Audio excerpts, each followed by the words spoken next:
Hello! J'espère que vous allez bien. On se retrouve aujourd'hui pour le bilan lecture, on va dire, du deuxième trimestre, donc avec les livres que j'ai lus entre avril et juin, donc avril et juin compris, hein, parce que je vous avais fait le bilan du coup du premier trimestre, donc de janvier à mars, où j'avais lu 26 livres. Et donc là, pour ce bilan-là, j'en ai lu 19, donc entre avril et juin. Et du coup, on va repartir comme la dernière fois sur un oui, non, peut-être de ces 19 lectures. Donc on va pas rentrer dans les détails de chaque livre puisque je vous en parle de manière plus détaillée du coup dans les bilans lecture mensuels que vous pouvez retrouver à la fin de chaque mois. Mais donc là je pense que je vous donnerai surtout principalement les tropes et donc oui, non ou peut-être sur ces lectures. Donc comme je vous ai dit, j'ai 19 livres à vous présenter. J'ai un petit peu moins lu qu'au premier trimestre, puisqu'au premier trimestre, j'avais lu 26 livres. Donc là, voilà, j'ai quand même 7 livres en moins sur ce trimestre-là. Mais j'avoue qu'il y a quelques jours, quelques semaines même, où j'ai eu moins la motivation pour lire.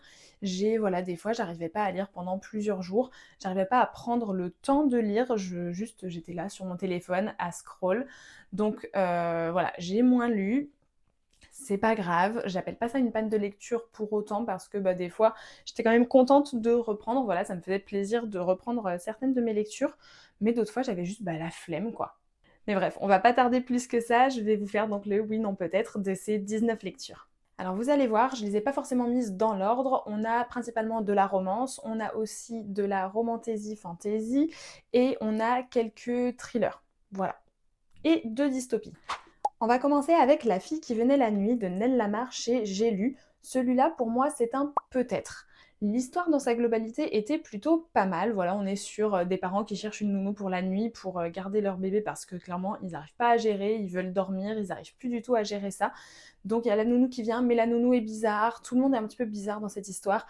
Il se passe des choses étranges dans la maison. Et la mère se demande si elle devient folle en fait. Donc l'histoire était plutôt pas mal. Après, j'ai trouvé que la fin était un petit peu précipitée, on va dire. On nous balance comme ça ce qui se passe réellement, le pourquoi du comment. Et la fin, donc il se passe un certain événement, on se dit c'est bon, c'est fini.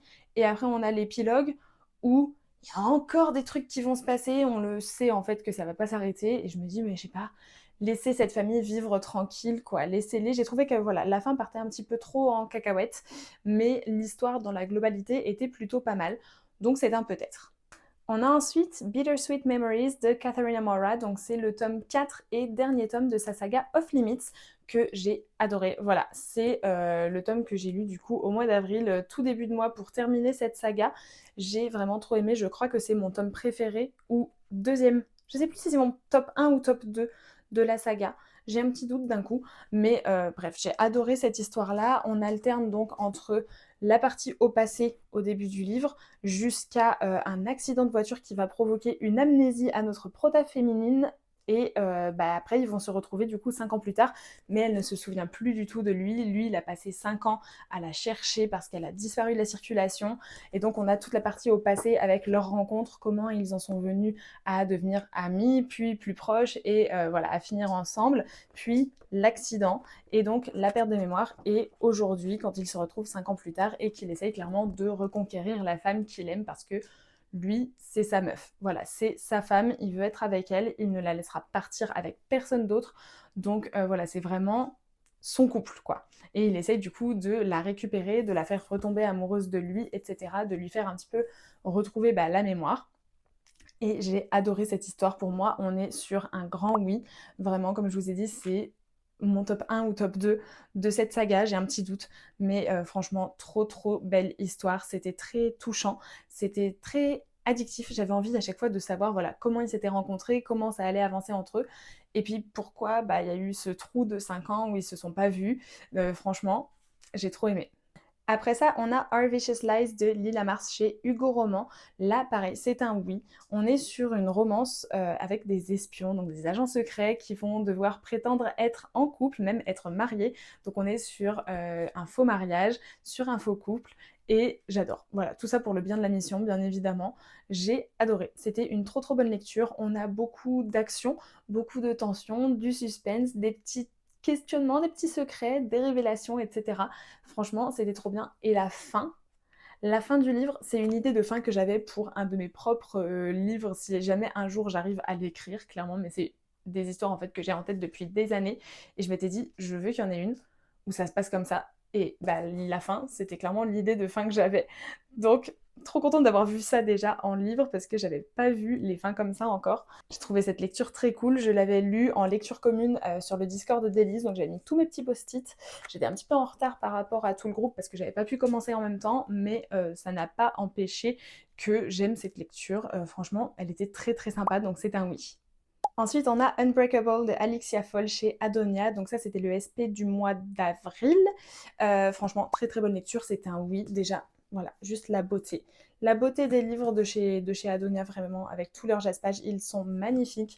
L'histoire était trop bien. C'était un 5 sur 5 pour moi. J'ai trop aimé. Donc attention, on est ici sur une dark romance pour un public majeur et averti, comme d'habitude. Et on a donc des histoires de mariage arrangé, de famille, de secrets, de révélations, d'actions, etc. Donc c'était très très cool. C'était touchant par moments aussi, vraiment. J'ai beaucoup aimé découvrir l'histoire de ces personnages-là et j'ai été voilà, directement plongée dedans. J'ai vraiment adoré cette histoire-là. J'ai aussi lu The Perfect Match et The Perfect Love, donc voilà pour les deux dystopies, romances dystopiques, dystopie romantique. Je sais pas dans quel sens on doit le dire. Bref, vous avez capté, donc de la dystopie avec de la romance. Voilà pour les deux dystopies romances que j'ai lues depuis le début de l'année. J'en ai pas lu d'autres. Celles-ci, pour moi, ce sont des peut-être. Les deux. Voilà, c'était sympa comme lecture, j'ai vraiment bien aimé. On est sur des 3,5 sur 5 pour chacune de ces lectures. Franchement, voilà, bonne lecture, dystopie, ça m'a fait plaisir de replonger dans des histoires comme ça, vraiment un peu la vibe divergente, etc. Mais là, avec vraiment un accès romance plus prononcée, donc qui était très sympa. J'ai trouvé par contre que des fois, voilà, c'est totalement personnel, mais j'ai trouvé des fois que les comportements des personnages étaient assez enfantins, assez redondants, que les répliques, voilà, c'était un petit peu redondant, etc.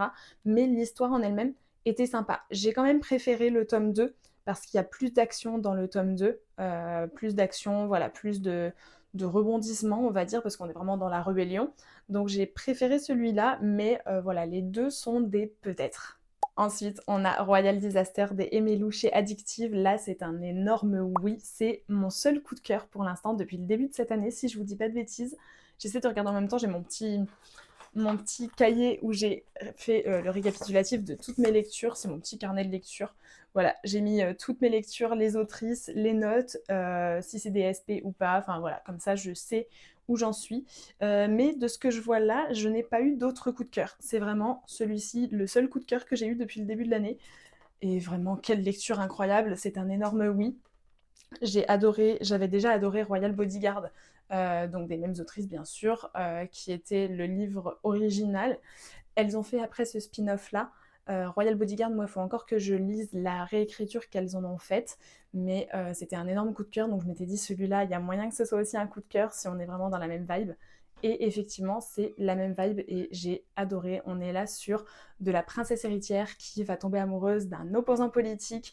On a beaucoup de politique dans cette histoire-là. La politique est vraiment très présente et très bien développée. On n'est pas sur voilà, une politique qui est survolée comme dans beaucoup de romances.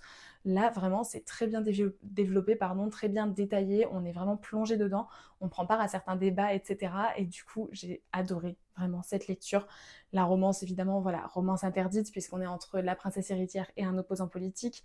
Donc, romance interdite, romance secrète au final. Beaucoup de tensions, quelques secrets aussi, des révélations, tout ça. J'ai trop, trop, trop aimé. Et elle l'avait tellement bien vendu que voilà, je ne pouvais qu'aimer. J'avais participé aussi à la soirée de lancement qu'ils avaient fait à Paris pour donc cette sortie-là et la réécriture aussi de Royal Bodyguard. C'était incroyable comme soirée et franchement, on avait pu discuter un petit peu avec tout le monde. Est-ce que tu l'as lu? Est-ce que tu l'as pas lu? T'en as pensé quoi? Pour l'instant, tu te fais quoi comme théorie? Enfin, franchement, c'était trop trop bien et c'était une super bonne lecture, donc un énorme oui. Ensuite, j'ai lu The Centerpiece de Alicia Brown chez Adonia. Donc, encore une fois, voilà, la beauté du livre. Voilà, il est trop trop beau.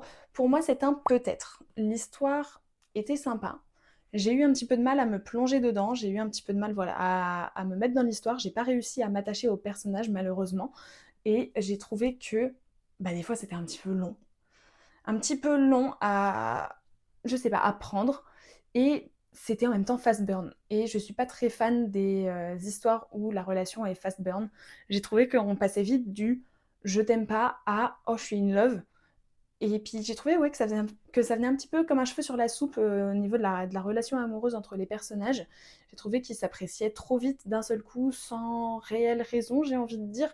Et que bah, les personnages, notamment les mafieux, qui sont censés être les gros durs, etc., non, moi je tombe pas amoureux, machin, bah en fait, ils devenaient vite des petits nounours, quoi. Du coup, voilà pourquoi j'ai moyennement accroché à cette histoire-là. C'était quand même un 3,25 sur 5, donc quand même bonne lecture. Mais je sais pas, je m'attendais à mieux, je m'attendais à plus, surtout vu comment tout le monde en parlait autour. Je m'attendais à plus, mais c'était quand même une bonne lecture, c'est un peut-être. Ensuite, j'ai The Exception de Elijah chez Addictive. Donc là, pour moi, on est sur un oui. C'est une romance prof-élève où c'est elle la prof et c'est lui l'élève. Donc elle est un petit peu plus âgée que lui. Et j'ai adoré déjà le fait que ce soit elle la prof et lui l'élève et pas pour une fois la jeune petite étudiante qui va tomber amoureuse de son professeur de maths ou je ne sais quoi. J'ai adoré. On a en même temps voilà, le sport qui est mêlé parce que lui, c'est un sportif voilà, qui va faire partie de la classe de notre fameuse prof de français. Franchement, j'ai trouvé ça très très sympa comme lecture, c'est frais, ça se lit très facilement. Franchement, pour moi, c'est un oui. Ensuite, on a Blue Velvet de Dahlia Blake chez Knox. Regardez-moi déjà la beauté du bouquin, mais vraiment cette trilogie est magnifique, cette trilogie est incroyable, donc pour moi c'est un énorme oui si vous ne l'auriez pas encore compris. J'ai adoré ce tome-là, c'est mon top 2 de la trilogie. Tous les tomes de toute façon ont très bien été notés dans cette trilogie, mais celui-là il est top 2, c'est un 5 sur 5. J'ai adoré. On est ici sur, encore une fois, de la romance avec des agents secrets, donc une agente du coup pour celui-ci, donc Saphir, qui tue ses victimes avec un gloss magique, quoi. J'ai adoré déjà cette vibe-là, ça fait un peu la vibe Totally Spice, quoi. J'ai trouvé avec le petit gloss, elle les embrasse et boum, la victime elle meurt dans les 10 jours. J'ai trouvé ça trop sympa. Donc on est là sur de la romance mélangée à de la dark romance, donc pour un public majeur et averti. Et franchement, j'ai adoré cette vibe-là. On a vraiment une vibe bien dark, bien toxique, j'ai envie de vous dire, entre les deux protas. L'histoire était trop trop trop sympa. On a beaucoup d'action, de la tension, des secrets, des révélations. C'était trop bien. On revoit un petit peu aussi nos protas des tomes précédents pour clôturer la trilogie et j'ai adoré cet aspect-là également. Ensuite, on a If the Sun Never Sets de Hannah Wrong, donc c'est le tome 2 de sa saga If Love. Pour moi, c'est un peut-être. C'était un 3,5 sur 5, si je dis pas de bêtises, ou 25, j'ai un petit doute. Mais voilà, c'est un peut-être parce que l'histoire est sympa. J'ai préféré celui-là quand même par rapport au tome 1, donc je pense que c'était un 3,5 sur 5 du coup. Mais j'ai trouvé encore une fois que des fois, il y avait des passages qui allaient trop vite dans l'histoire. On a des personnages qui se retrouvent quelques années après s'être quittés la première fois. Donc voilà, on a les retrouvailles, etc. Et je trouve que des fois, ça va un petit peu vite entre eux. Et les comportements des protas. Vraiment, le mec fait des conneries dans le tome 1 et il retient pas les leçons. Il refait des conneries du même style dans le tome 2. Je me dis, mais il est complètement débile, c'est pas possible. Et elle, des fois, les réactions, bon, voilà, des fois, c'est un petit peu voilà, un petit peu chiant comme ça, un petit peu longuet, mais l'histoire en elle-même était sympa. Ensuite, on a Reckless et Fearless de Lauren Roberts, donc le tome 2 et 3 de la saga Powerless. Du coup, j'ai enchaîné les deux en audio, en anglais, et pour moi, on est sur des oui. On a celui-ci qui est un 4,25 sur 5, si je dis pas de bêtises, et celui-là qui est un 4,5 sur 5. J'ai préféré celui-là parce qu'on y retrouve l'aspect un petit peu des épreuves, l'aspect des trials, l'aspect un petit peu, pas Hunger Games, mais bref, vous voyez quoi, il y a des épreuves, alors que dans celui-là, on a beaucoup moins d'épreuves. On a toujours par contre autant de tensions entre Paylin et Kai, et ça j'ai beaucoup aimé. Et franchement, pareil, encore une fois, voilà, qu'il y ait des petits secrets, des révélations, etc. Je me faisais mes théories, je me suis dit, ok, je pense que c'est ça l'histoire pour celui-là. Et j'étais contente de voir que mes théories étaient avérées. Donc franchement, plutôt bonne lecture, ce sont des oui. Ensuite, il y a Midnight Kiss de Acacia Black chez Hugo Roman. Pour moi, c'est un peut-être. J'ai trouvé que l'histoire était sympa, cette histoire entre deux basketteurs. C'était très très cool. Cassius, par contre, gros green flag. J'ai adoré ce personnage-là. Mais j'ai trouvé que voilà, des fois, c'était un petit peu lent, un petit peu mou, que voilà, ça avançait lentement. Des fois, j'ai trouvé que ça avançait un petit peu lentement, c'est pour ça que je dis que c'était un peut-être. Mais franchement, l'histoire dans sa globalité était plutôt pas mal. On a du fake dating et tout, donc tout ce que j'aime. Ensuite, on a L'autre moi de Franck Tillier chez Fleuve Noir. Donc alors celui-là, c'est un grand, grand, grand oui. J'ai adoré, c'était mon premier Franck Tillier. Par contre, il faut être complètement barjot pour écrire ce genre d'histoire. Vraiment, quand je vois ce qu'il fait aux victimes, quand je vois l'état dans lequel il met les victimes, ouah, faut aller chercher. Puis vraiment, c'est tordu, c'est malsain, enfin malsain, oui, oui, il y a des choses malsaines, oui, dedans, clairement. C'est angoissant et tout, j'ai adoré, mais il faut être complètement perché pour écrire ça. On a une histoire d'amnésie, des rêves, enfin des cauchemars qui ressemblent à la réalité qui ressemble à un cauchemar, enfin vraiment, j'ai trop aimé et voir l'aspect donc entre l'histoire de notre prota qu'on suit et l'histoire des flics qui trouvent les corps, etc. Le parallèle entre les deux, j'ai vraiment beaucoup aimé. Bref, cette histoire était trop bien construite, j'ai adoré, c'était un 4,5/5, donc c'est un grand oui pour moi. Ensuite, on a Willow Lake de Alicia Garnier chez Nox. Là, pareil, énorme oui, c'était un 5/5 pour moi. On est sur une petite romance cow-boy qui est parfaite pour l'été, où on alterne entre chapitres au passé, donc pour la rencontre des personnages et l'évolution de leur relation vers de l'amitié, puis vers de l'amour à ce moment-là, et leur retrouvailles quelques années après, donc 10 ans plus tard, aujourd'hui, donc au présent, et où on voit tout ce qui découle de la haine, on va dire, de la déception qu'ils ont l'un envers l'autre, mais des sentiments qui sont toujours là en même temps. Vraiment, très belle histoire, très belle fin. Voilà, la fin vraiment, enfin la fin. Toute l'histoire en général a plein de passages, c'est très touchant, c'est très prenant, donc j'ai adoré. On est directement plongé dedans et voilà, les personnages sont juste adorables, donc c'est un grand oui. Et on termine avec la trilogie du Peuple de l'air, donc Le Prince Cruel de Holly Black. Pour moi, c'est un non. Un non tout simplement parce que j'ai mis 2 ans à réussir à lire ce bouquin. J'ai commencé à le lire en 2024, je l'ai mis en pause pas longtemps après l'avoir commencé. Je l'ai repris en 2025, j'ai lu quelques chapitres, je l'ai remis en pause parce que ça m'a saoulée, j'étais pas dedans. Et là, je l'ai enfin repris en audio, donc c'était très très long pour le lire. Du coup, voilà pourquoi c'est un non pour moi. Euh, L'histoire, j'arrivais pas à me mettre dedans, j'arrivais pas à m'accrocher à cette histoire, ni à ces personnages, ni rien, donc c'est un non. Pour Le Roi Maléfique, on est sur un peut-être, il est mieux que Le Prince Cruel, clairement, il est mieux, mais c'est pas non plus l'histoire du siècle. Ça bouge un petit peu plus, il y a plus d'action par rapport au Prince Cruel, donc j'ai préféré celui-là, mais voilà, je pense que j'étais un petit peu en même temps biaisée par mon impression du tome 1, mais ce tome-là est quand même mieux, mais c'est un peut-être. Et pour le tome 3, donc La Reine sans royaume, on est sur un peut-être qui tire vers le non, parce que là, on retombait encore sur quelque chose de plus mou, on avait moins d'action que dans le tome 2, on a quand même voilà, des batailles, des choses comme ça, donc c'est très cool, mais je sais pas, il y avait moins d'action que dans le tome 2, j'étais moins dedans, c'était plus lent, plus mou, donc voilà pourquoi c'est un peut-être qui penche quand même vers le non pour moi. Dans la globalité, cette saga, c'est quand même un peut-être qui penche vers le non.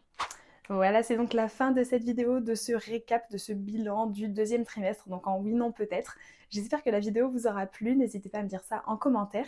Je vous invite également, comme d'habitude, à me dire vous, vos oui, non, peut-être depuis le début de l'année ou juste pour ce trimestre. Et si également vous avez lu certains livres que je vous ai présentés là, dites-moi si c'était plutôt des oui, des non ou des peut-être pour vous. Et comme d'habitude, n'hésitez pas à liker la vidéo, à vous abonner à la chaîne et également à me rejoindre sur Instagram et sur TikTok. Et on se retrouve dimanche prochain pour une nouvelle vidéo. Bisous!